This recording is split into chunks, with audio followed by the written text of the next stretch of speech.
FSB.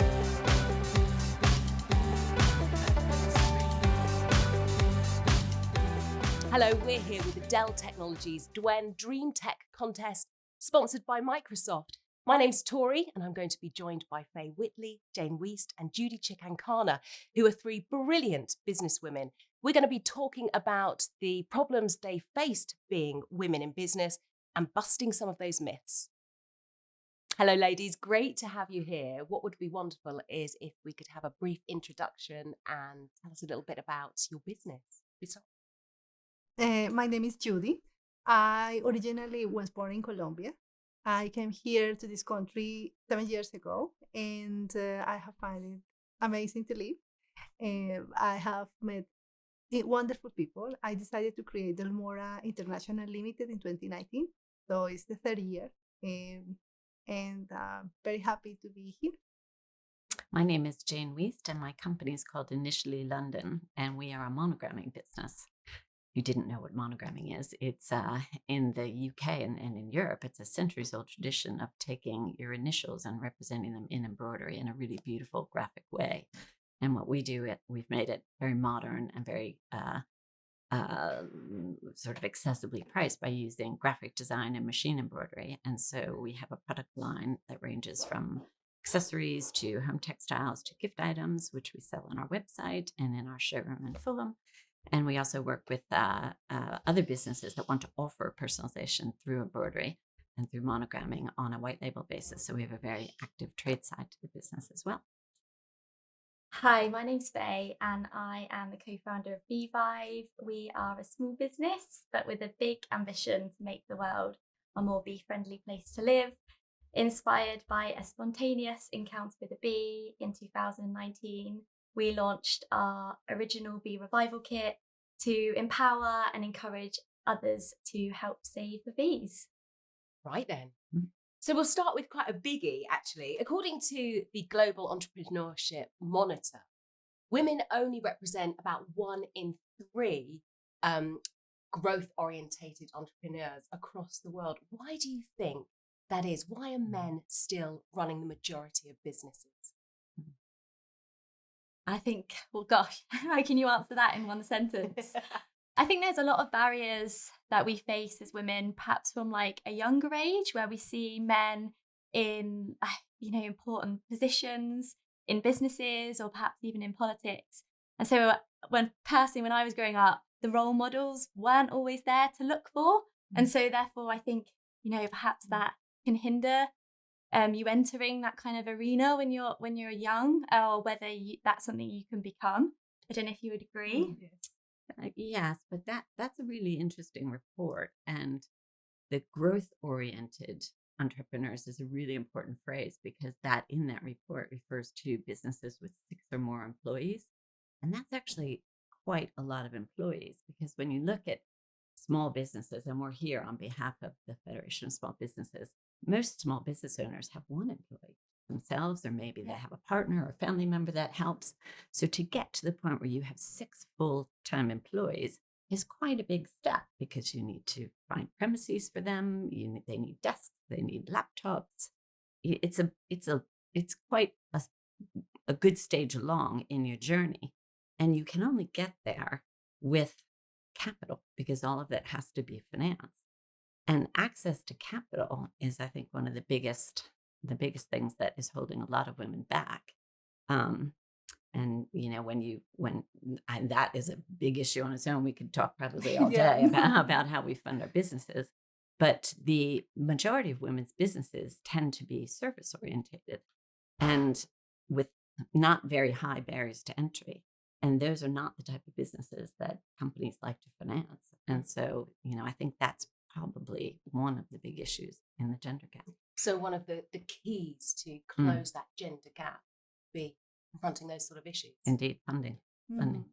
I think it's also a lack of confidence. The same report shows that 55% of women don't believe that the skills are sufficient enough to open business, start business, against 66% of men.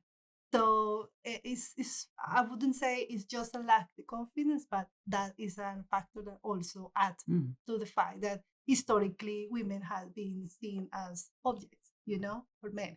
So objects of many things, So basically, it's just a lack. For me, it's also a lack of confidence. In my case, for example, I after 3 years of founding my business, I was just confident to ask for a loan, and I thought a lot before I do it. So I think it's also a factor.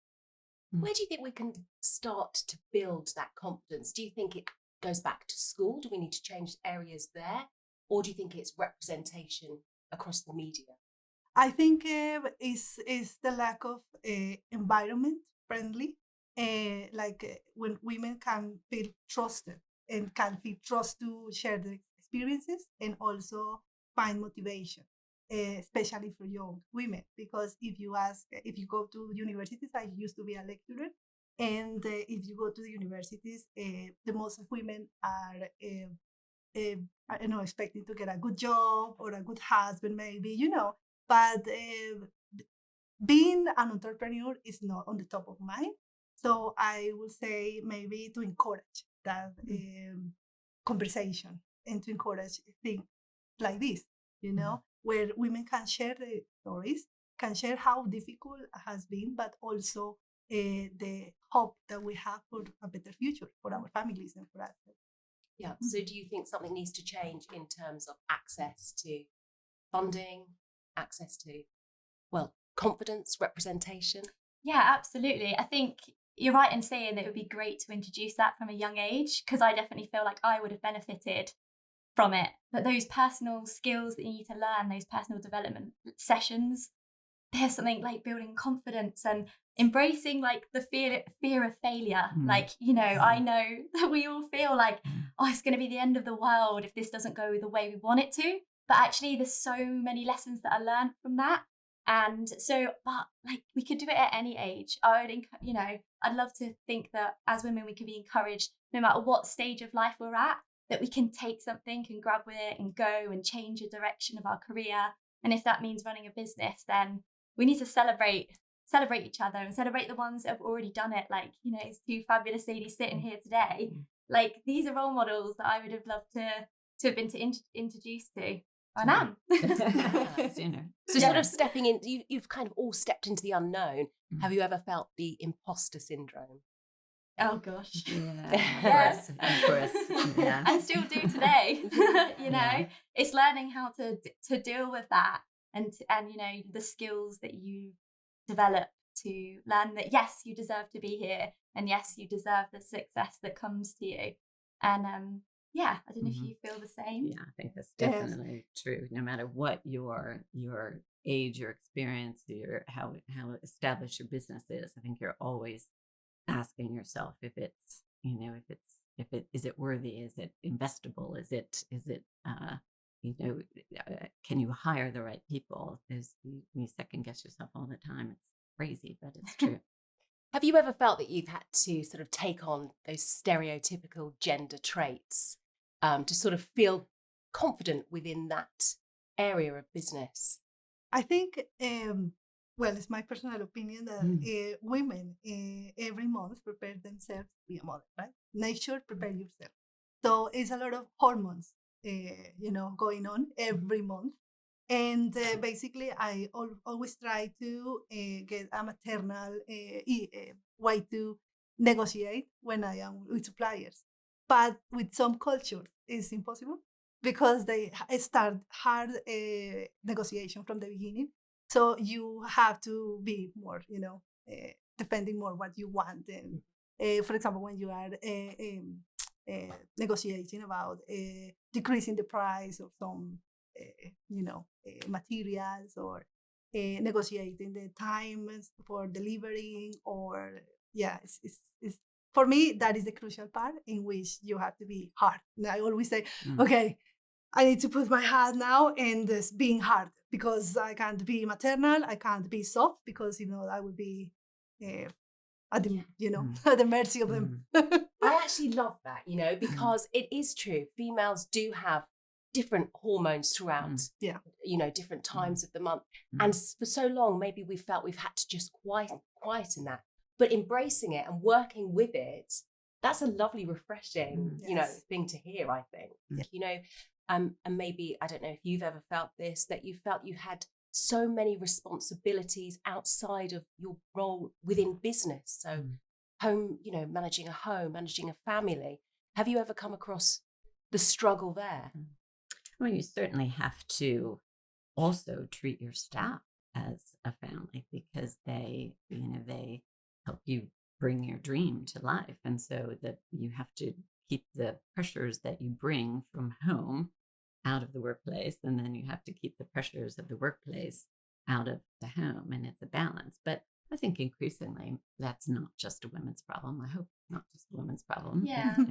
I think it's that word balance, isn't it, that we're all trying to find. But I believe that the skills are transferable from like your business life to your personal life. So sometimes, like you say, in business, you have to be empathetic, you have to be understanding, especially with your team who, you can't do this alone. But then in your personal life, perhaps you need to be a bit more assertive and harsh at times. And it's like learning those skills and transferring them that helps create that balance. And I'm guilty, honestly, of going home and I'm sure, and not switching off. But then when you recognize that, it just helps you, I guess, become a better business partner and life partner at the same time. Indeed. Yeah, I think that's sort of the importance of that self-care is really prominent at the minute, isn't it? It's something that we talk about a lot. So there's obviously preserving yourself. What about support for peers? Do you find that you have a lot of support with other women working within business? I think when you start to look, there is a lot of communities out there for you. And particularly like when I first went solo in V5, it was admittedly a scary place. Like, I'm on my own, where can I go? And I found DWEN, which is their entrepreneurial network for women. And I was just so inspired by all these women from different backgrounds and, that they really wanted to see you win. And I think that's really important. So when you surround yourself with other women like that, you just think, wow. And then they start to mention your name in rooms of opportunity, and the amount of times that, someone's put me forward for a job or, for a project, and I've been able to do the same back. Like, there's nothing like having that support. Like, it's such a positive place to be. And it's not going to stop growing. No, you have to search it out to be sure. And there are certainly environments that are not like that. Mixed environments. When I first started out, I did an incubator program, and it looked on the surface very balanced. The people the leaders that ran it were sort of 50-50 male and female, and the population of businesses that were in it were 50-50. But I was constantly asked if my business was a lifestyle business. And at first I thought, well, it sort of is a lifestyle business because I have an interiors aspect to what I do. And it was made very clear that's not the question. The question is it something you do to make money on the side, or is it a growth business? And none of the men were asked that question ever. Only the women were asked that question. And it was really, really patronizing and annoying. So I decided no more of networking, in that sort of mixed setting. I'm only networking amongst the women. And all of a sudden, doors open left and right. And it's been amazing. You're absolutely right. My business started as a hobby. So I thought, I'm going to make some jewelry, see if it sells. If not, I'm all right. I will look for another job. A lot of businesses do start that way. But then when it's a proper business, you want to be taken seriously. Exactly. This is a business. Absolutely. Yeah. Do you think some of those barriers are being broken down? Have you noticed a shift in that sort of opinion?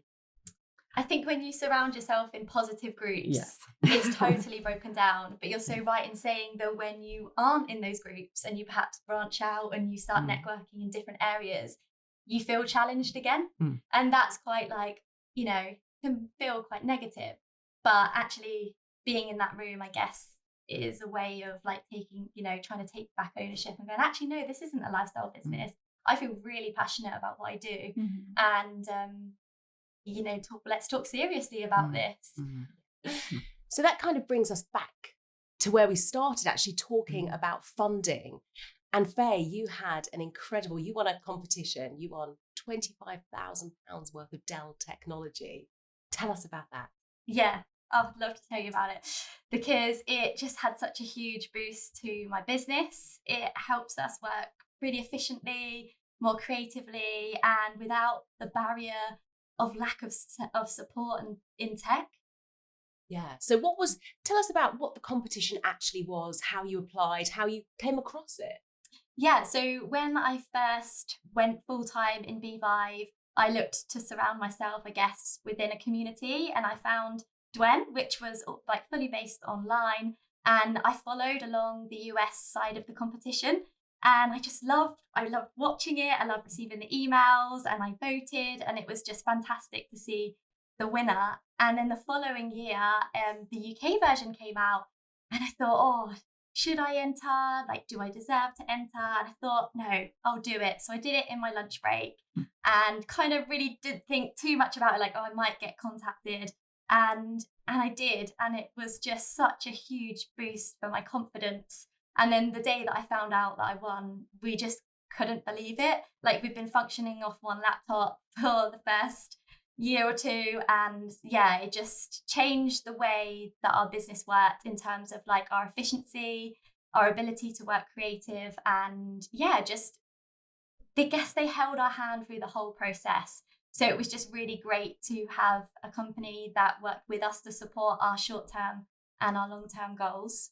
I think what's quite nice actually, Faye, about that is before you entered, you were saying you were following the competition in America. Yes. So already you were supporting peers globally. Already you were giving them that support, and that's what that technology allowed you to do. Yeah, absolutely. Couldn't agree more. I'm going to throw this straight at you both now. If you had that incredible £25,000 worth of Dell technology, what would you do with it? Well, the first thing I would be following Dell across all the accounts. But no, I will invest in laser technology for my jewelry business. Okay. And also I will be investing on buying some laptops for new people that I am hiring this next year. So that would be my answer.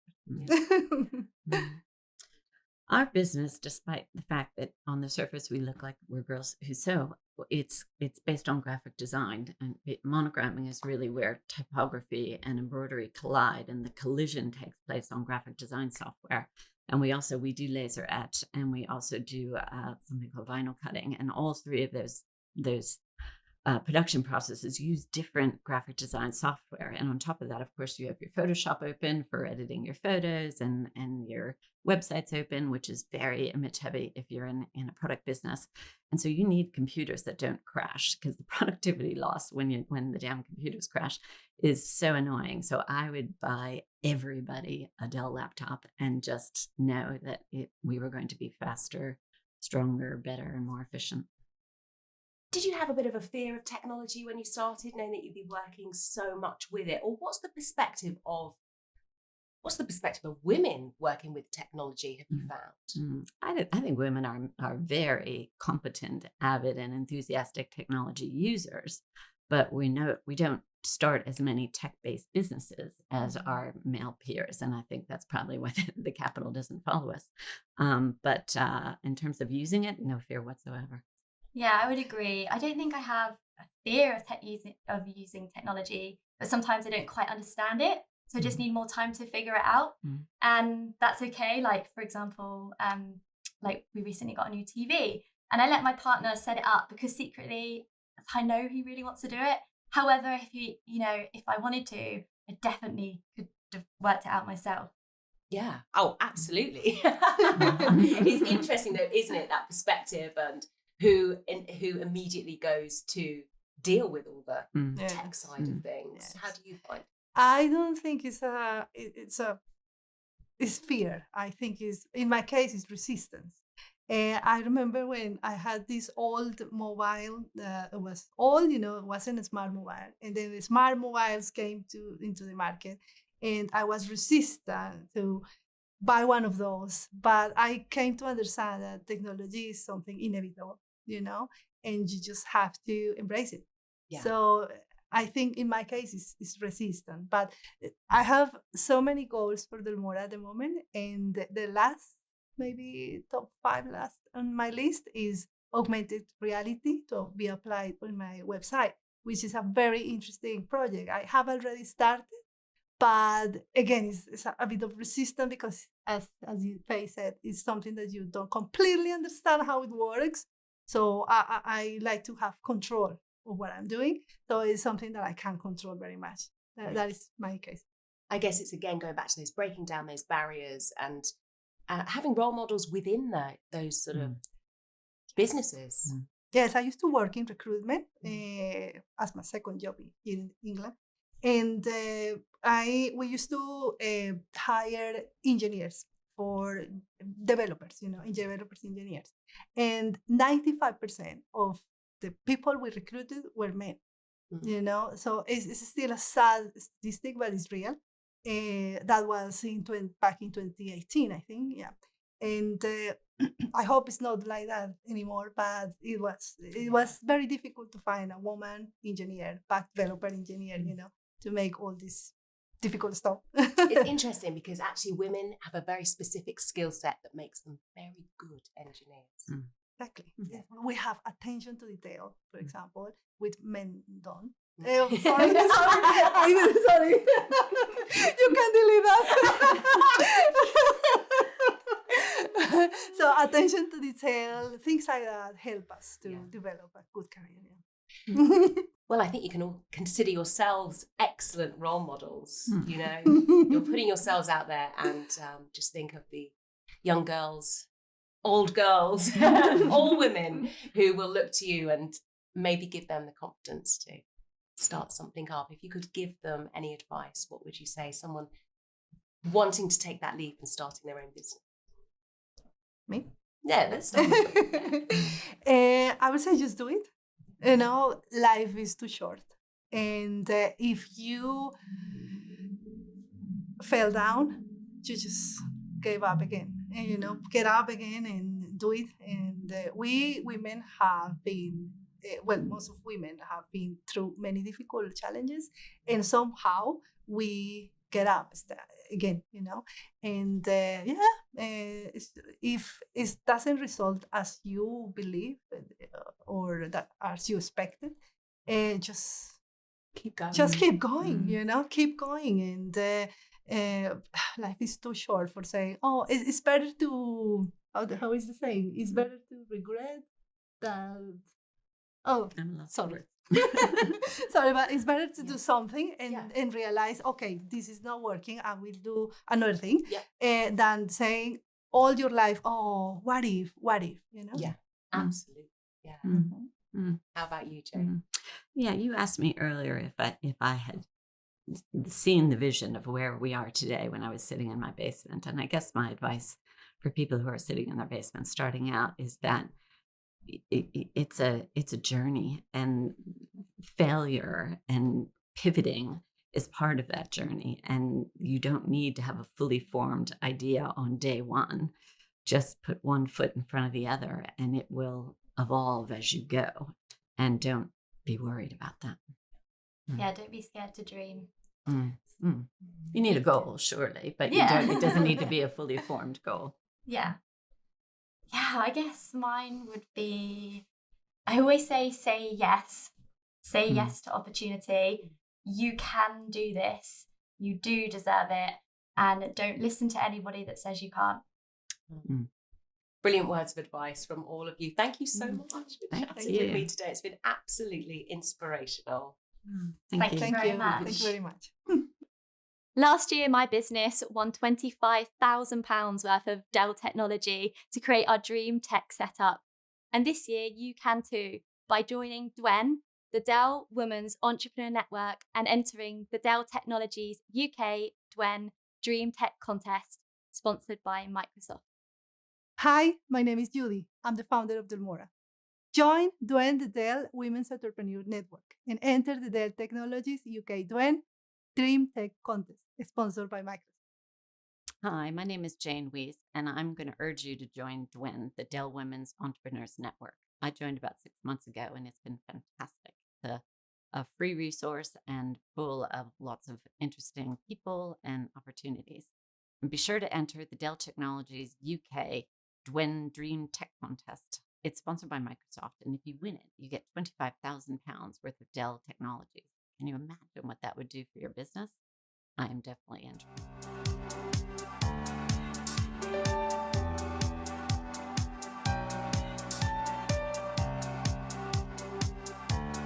FSB.